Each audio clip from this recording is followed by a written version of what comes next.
Hello, Clash fans! Trample Damage coming at you today with the Double Warden Walk Super Bowler Smash. At least that's what I'm calling it. It's a Town Hall 13 attack. Town Hall 13. Town Hall 13 attack. Hey, here comes... Oh, man, look at the battle drill. Rolling up into the clan castle and mysteriously fitting down inside there in a very small capacity. Anyway, so what I was saying is the Double Warden Walk. And I know you're thinking, no, it's not a warden being recalled and redeployed, but using our new favorite troop... Where'd he go? Troops. Haha! The Apprentice Warden. And you can see he deals 185 damage per second. Now, if we compare him to the regular Warden, which is currently maxed for my Town Hall 13, he deals 299 damage per second. So, the mini apprentice, the mini warden, that's what everybody keeps calling him. The mini warden deals about 2/3 of the damage as the grand warden, which means if I do one mini warden on one side of the base, he's going to walk too slowly. So we're using two, but then that means he moves more quickly. They, not just him, they move more quickly than the warden by itself, and we're going to be putting 4 healers on each of them to carve out chunks of the base, making room for a Super Bowler smash up through the core. It's been working out really well for me so far. Now, it's a Town Hall 13, so I can't be in Legend League, and I only started doing this yesterday, so I don't have the... Well, with my Town Hall 15, I started practicing, I think, 3 days ago, but I started working on 2013. I started working on Town Hall 13 late last night, and I've only made a couple of attacks, but they're all working really well. We're going to show you what those look like here in just a moment. But of course, first, the obligatory self-aggrandizement. Make sure to probably put an image on the screen. Use creator code TRAMPLE. And really, the things that I want to tell you, check out my podcast, Inside Clash. I actually do goofy, original, cringy, but goofy original music on each of my episodes. It's just me, so the episodes are only about 30 to 40 minutes long. Please make sure to check it out. It's on Spotify and on Apple Music or Apple Podcasts. And I'm trying to grow my Twitter following because I only have like 5 followers on Twitter. So follow me on Twitter. Let's jump in. Attack log. And I do have... I'll just start at the top. I'm not going to show you too many of them because people will get bored. So the goal is find 2 portions of the base where we can move in a nice chunk, take that chunk out. So we're going to take this chunk out here and this chunk here. My initial thought, because there are 2 apprentice wardens, was to start the 2 apprentices over here because there's a lot more damage that they'll need to be dealing in order to take out all these buildings, whereas the warden can take just a couple of buildings. So we'll let the 2 apprentice wardens working together deal more damage. So I went ahead and started them over here. Now, I will tell you, I'm going to be honest, I'm not using Coco Loons. Somebody's going to tell me I'm dumb. They're going to swap out a Super Bowler for some Coco Loons. But we do have 2 apprentice wardens.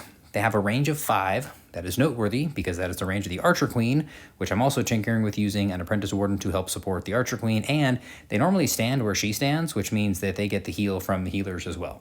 I usually bring a couple Sneaky Goblins for funneling. I use 1 Sneaky Goblin there and 1 here just to help the Grand Warden work his way through that stuff. So the beginning is kind of boring. And you do run the risk of time fails. We'll speed along a little bit. So what we've got here is the Apprentice Wardens. Actually, we're not going to speed along. They're working just like a Grand Warden, only they're dealing, almost 400 damage per second, so it's like nearly a max Warden over there. I do wind up sometimes using the Rage spell with them to help them move a little bit more quickly. Meanwhile, Slowpoke Mr. Warden over here is doing his thing. Now you see what I did. Pause. Stupid pause. I put the Yeti inside the Eternal Tome aura. I don't even know what it's called for them. The aura. The mini apprentice aura. And then also I put a Super Bowler or 2 inside the Grand Warden's aura. That way it pulls them. And you can see actually how quickly they change course and come over to support the troops.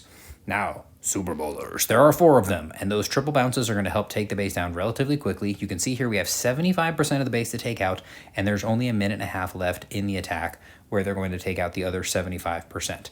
Now, I am loving how they all kind of just collapse in together. I am trying out both. I'm going to show you some attacks with the Battle Drill and the Log Launcher. I think the Battle Drill is great if you have, and this is where the planning comes in, I kind of knew that after coming in here to get the Eagle and the X-Bow, it would come either toward the Wizard Tower, and blow open this wall, or the Inferno Tower, opening this compartment, or what I really wanted was this X-Bow opening this compartment, which then gives my troops access to basically the entire core, because I'm only bringing 1 jump spell. Now, one thing to keep in mind, don't get too aggressive with using your heal spells, your rage spells, because you could activate the Eagle Artillery pretty quickly because mini wardens are 20 housing spaces each. The grand warden counts as 25 and 8 healers. 8 healers is a lot. So you really only have room to use one spell before it's going to turn the eagle active. And here comes the battle drill. Boom, walls open. And now I've got this nice little funnel right into the core. And between a rage spell and a jump spell and the Grand Warden's Eternal Tome, the core of the base is going to go down. One of the things you got to keep in mind, send the Royal Champion off to the side. Now, it's a multiplayer attack, right? So I can't guarantee that there will be clan castle troops in every one, but my Royal Champion manages to hold her own with a poison spell against the Barbarian King. Now, I'll say even if she didn't have a poison spell to help, I wouldn't have sent her right at the king, and this base would have gone down really, really well anyway, because the battle drill never even pops, the king is still alive, the queen is still alive, the warden is still alive, one of the apprentices, where's he at? There he is. One of the apprentices is still alive, and the royal champion is over here chucking sticks at all the defenses. And the battle drill, I think, finishes off. I think the battle drill is actually what gets the builder hut, if I remember correctly. So look, all the heroes are up. There's a mini warden. The battle drill still roaming. Super powerful attack. How many bowlers are alive? There's one. What do we got left? Just one? I thought more than one survived. Well, I'm dumb. I'm not dumb. Here comes the battle drill. Poor builder. Boop. There goes the builder. So, very powerful attack. It requires really just a little bit of planning. Let's go look at the second one we have in here. A little bit of planning on where you want to come in. I do recommend, oh, perfect. Don't try to fight the Inferno Towers. You'll have to burn through. Now you absolutely can. And if you're going to fight the Inferno Tower, a single target Inferno Tower, multi-tower, no problem. You can absolutely fight those. Single target tower, if you're fighting that, don't fight it with the Warden. He doesn't deal enough damage. The Apprentice Wardens, however, combined, along with the use of a rage spell and a freeze spell, absolutely can go after a single target tower. I'm figuring this stuff out in friendly challenges, but I only have a few multiplayer attacks to show, so I'm going to show you those. But I decided, look, a lot of buildings over here, lots of stuff to work through, not quite as much stuff to work through over here, but then I thought, yeah, but if the Warden gets a hold of the Eagle Artillery, he's going to have a long time on that, and he's not good at fighting clan castle troops, so let the Warden come over here with his 4 healers, and my apprentices. Apprentices! Cue the apprentice wardens. This is the, okay, there they are. There they are. 2 wardens. Put them in the same spot. I had one time where I was doing a friendly challenge and I put them slightly offset from each other and only one of them got the heal, which was unfortunate. So these guys are firing their slingshots. Grand Warden doing his thing. Not surprising, it's just a warden walk. Little boring warden. Now, here's where you have to be patient. I am only using 1 jump spell, which means I'm going to be relying on either the log launcher or a battle drill or the super bowlers and the king to actually pound through these walls. My goal in this one was to get the Eagle Artillery down. You can see its eyes are already glowing, preparing to wreck my troops. As soon as that Eagle Artillery went down, I was like, oh, I'm going to be able to take these guys out. But I needed to use a rage spell to help that thing go down. And you see, that goes down pretty quickly. Went ahead and poisoned the clan castle troops, which the mini apprentices are actually capable of powering through because it's, again, 400-ish damage per second. So they can definitely put on a beating, and those healers under rage, of course, keeping the apprentices alive. Okay, here we go. You see the moment that Eagle Artillery went down, the Yeti is coming in. I'm going to go play, and you'll see Yeti comes down. See how quickly the Apprentice Wardens ran over, bring in the Super Bowlers on the other side, and the Warden comes across. Now here, unfortunately, the Barbarian King was heading right at my Grand Warden, so I had to freeze him just to make sure that he wouldn't wind up killing my Warden or prematurely triggering the Eternal Tome. A couple of rage spells on our way into the core, triggering the Eternal Tome, Town Hall after the Tornado Trap, stupid trap. Tornado Trap, pulling my troops over, Town Hall goes down, everybody's in the middle, having a blast. Royal Champion, I got a couple of free spells, and I'm almost always using my free spells with my Royal Champion because I like her. She almost works the same way that the bats work in a Yeti and bat attack, where she's coming in on the back end, only instead of being worried about the wizard towers and multi-target inferno towers and scatter shots, I'm mostly worried about enemy heroes and single target inferno towers. And this one also goes down very quickly.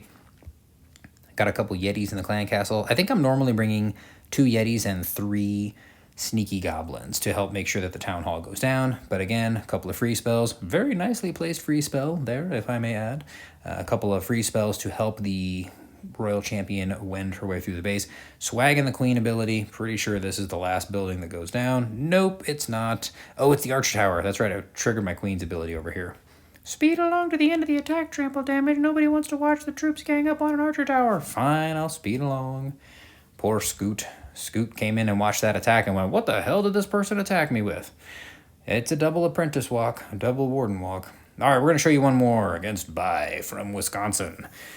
Oh man, these densely packed bases can go down super fast. All right, so here's an example of how quickly the apprentices can move, and you can see them take on a multi-target Inferno Tower, which is not a problem. So Warden doing his thing. I'm not trying to get too much of a cut for him. I really just wanted this Archer Tower down. That way my troops would move in toward the core here. But you can see the Apprentice Wardens, they are working quickly, and I went ahead and sent some Sneaky Goblins to help take some of the perimeter buildings as well to keep them focused on this stuff. At least that was the plan. But that Elixir Collector stayed alive.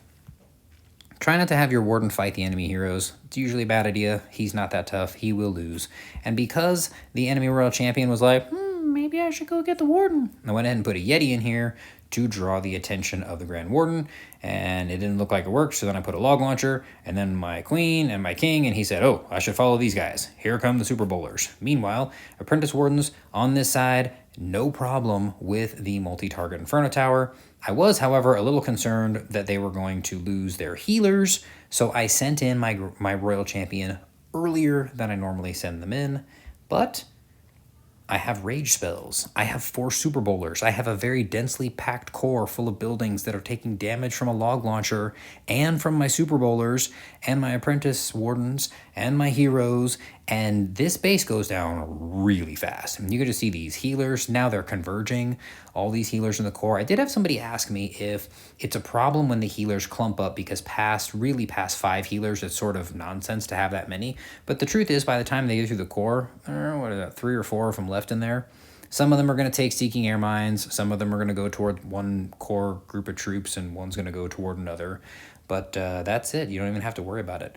This is such a powerful attack. I can't wait to try this out in Clan War League. Unfortunately, I'm usually getting paired against Town Hall 14s in Clan War League because I'm one of the guys that will attack higher bases to make things nicer for my clanmates.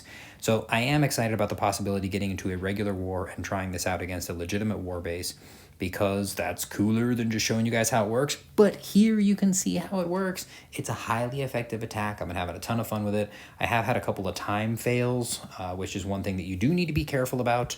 Time fails are a thing, 98%. I've had a couple of time fails. It is a fun attack, which you should check out and share with your clanmates. And use code TRAMPLE. And follow me for more. Follow me on Instagram and Twitter and TikTok. And please, more than anything, check out my podcast. It's a lot of effort that goes into making that podcast, and I'm interested in sharing it with you guys. But until then, I will check you guys out on the next video.